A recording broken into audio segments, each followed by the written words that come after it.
Vous écoutez Samedi de lire avec l'auteur invité d'Amélie Boivin-Henfield au FM 103.7. Je suis toujours en compagnie de mon invité de cette semaine, Annie Quintin. Et Annie, j'aimerais ça qu'on parle un peu de Clara, ton personnage qu'on retrouve dans Désespérer s'abstenir et Cher trou de cul.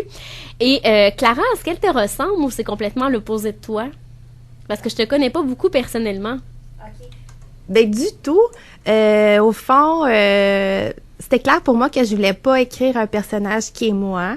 Je voulais pas tomber dans l'autofiction parce que le but de mon écriture, c'est pas une thérapie, c'est pas pour justement avoir de l'attention sur mon petit moi-même.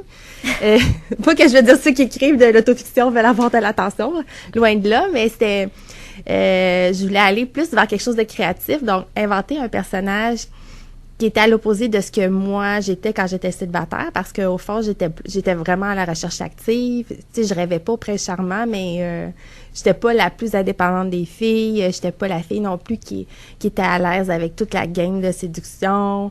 Tu sais, attendre la règle de 3 jours, attendre que le gars rappelle. Donc tu sais, j'étais vraiment frustrée de me relations avec les gars. Ah, c'est compliqué. Donc, je l'ai allé avec une fille, le personnage d'une fille qui est plus indépendante, qui assume pas son besoin d'amour, qui est capable de déconduire un gars. Donc, d'aller vraiment dans les opposés de la chick lit, parce que souvent, dans ce type de roman-là, il y a la fille qui veut, le gars qui veut pas, c'est plus le gars qui est indépendant. Dans le premier, c'est lui qui veut, puis c'est elle qui veut pas, puis qui le niaise pendant un bon bout de temps, là. Je trouvais ça fascinant, au fond, d'aller dans ces pas-là, où est-ce que tu te mets à... La fille t'énerve, puis tu te dis, le gars est tellement parfait, vas-y, fonce, puis vas-y, donc... Et elle a le retour du balancier dans... C'est ça, donc la claque en pleine face après. Donc là, on voit vraiment l'aspect qui est plus... on retrouve un peu plus généralement dans la chick lit, la fille qui est en peine d'amour. C'est ça. Puis après, finalement, il se passe autre chose, mais... C'est ça, mais en même temps, c'est pas une peine d'amour vraiment assumée. Non, pas totalement. Parce que assumée d'une autre façon aussi, avec beaucoup d'évitement, c'est pas des émotions qui sont... On retrouve les sites de rencontres là-dedans. C'est ça. Donc, je voulais faire aussi l'envers de la situation, où est-ce que c'est... Parce que dans le premier livre, dans Désespérer s'abstenir... Elle veut trouver l'amour. C'est ça. Puis il y a les candidats qui sont plutôt bizarres et tout. Donc, je voulais aussi les faire... donc là, elle s'invente des personnages un peu pour se changer les idées, puis elle va faire des rencontres de façon compulsive. Elle va mettre sa profession en danger oui, aussi avec ces niaiseries-là. Donc, oui. Mais c'est le fun aussi dans tes romans parce que on retrouve aussi un côté humoristique qui nous fait sourire, rire à certains moments. Ben, au fond, je pense pas que je pourrais choisir juste la comédie ou le drame ou juste du romantique. Donc, j'essaie de mixer tout ça un petit peu comme dans la vie. Sauf qu'on enlève vraiment les bouts plates de notre vie, comme du genre aller au guichet automatique ou se couper les ongles d'orteil. Ça serait vraiment plate dans un livre. Donc, on essaie d'aller chercher le meilleur quand on écrit. Donc, tu sais, au fond, la vie, c'est pas toujours drôle, c'est pas juste la romance. Il y a aussi des petits drames. Donc, j'aime ça jouer dans ces 3 pôles-là. Et Désespérer s'abstenir et Cher trou de cul, ce sont 2 romans qui peuvent être lus séparément. Oui. Mais pour les gens qui ont lu le premier, on retrouve les mêmes personnages, mais c'est 2 histoires complètement différentes. Là. Au fond, Cher trou de cul, c'est la suite pour ceux qui ont lu Désespérer s'abstenir, mais ça se lit aussi tout seul. Mm-hmm. C'était le but de ma maison d'édition, de présenter un autre roman dans l'espoir d'aller chercher d'autres lecteurs aussi. Puis ma directrice littéraire a seulement lu Cher trou de cul, donc elle a jamais lu Désespérer s'abstenir. Donc, le but, c'était de s'assurer que c'est une histoire qui se tient à part, qu'il n'y a pas trop de références au premier.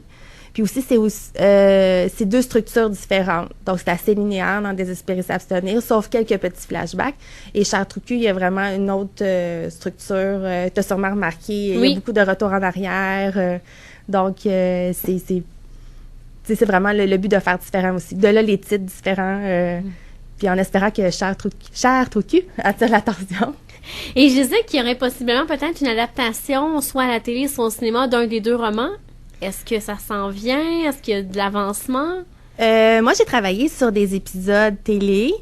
Là, pour le premier? Pour le premier, au fond, le but, c'était peut-être de faire une série avec les 2 livres. Là, c'est sûr que c'est une longue démarche. Une fois qu'on trouve un producteur, après ça, il faut trouver un diffuseur. Donc, c'est sûr que c'est un rêve pour beaucoup d'auteurs, des adaptations. Il y a beaucoup de gens qui se font acheter les droits, mais avant que ça fonctionne, ça peut prendre un certain temps. Donc là, pour l'instant, c'est vraiment juste au stade de l'écriture et on essaie d'approcher aussi pour vendre le projet.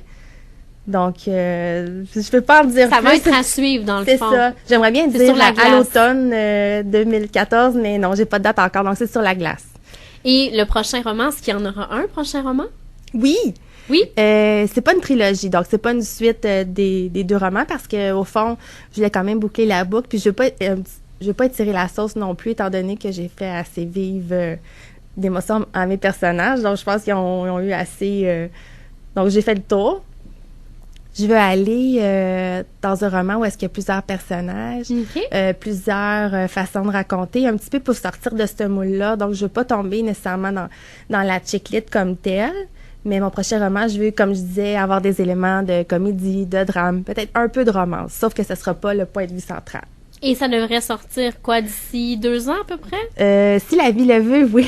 Au fond, j'ai tout juste de commencer, donc c'est ça. Donc, j'ai une page qui est écrite. Et je pense que j'ai vu ça passer sur Facebook. Tu aurais peut-être une année sabbatique pour terminer ce roman-là, ou ça va être pour l'autre d'après?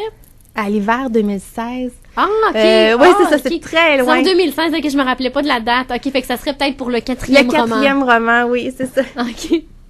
Je voulais avoir une demi-année sabbatique l'année prochaine, mais étant donné que je suis en adaptation scolaire et qu'on a une grosse pénurie, c'était juste possible de l'avoir dans 3 ans. Donc, je me suis dit, OK, je vais le prendre, puis on verra... C'est ça. Est-ce que ton rêve à long terme, Annie, ça serait d'écrire à temps plein ou tu veux garder ton travail d'enseignante? Souvent, on me dit, je sais pas pourquoi tout le monde est là-dessus, mais on me dit, tu vas devoir faire des choix, tu vas devoir lâcher l'enseignement. Il y en a beaucoup qui se sentent un peu profites en disant, ça va tellement marcher, tu n'auras pas le choix de... Là, tu fais OK, mais dans la vraie vie, ça fonctionne pas toujours comme ça, puis on a besoin souvent d'avoir travail. Mais j'aime vraiment ça, l'enseignement. Donc, tu vois, je viens de terminer l'année scolaire, de faire le ménage de ma classe, puis j'ai déjà hâte à l'année prochaine. Donc, puis je considère que après 10 ans d'enseignement, c'est vraiment bon signe d'avoir hâte à l'année prochaine, de pas être tanné des élèves, puis d'avoir encore des projets plein la tête. Donc, c'est ça, je veux continuer encore longtemps, puis quitte à avoir quelques petites années sabbatiques. Mais je vise plus la retraite à 55 ans pour écrire. Donc, Liberté 55. D'accord. Ben, Annie, on va aller en musique et dans les prochains instants, on va parler de ton coup de cœur, un livre de Suzanne Mire. Oui.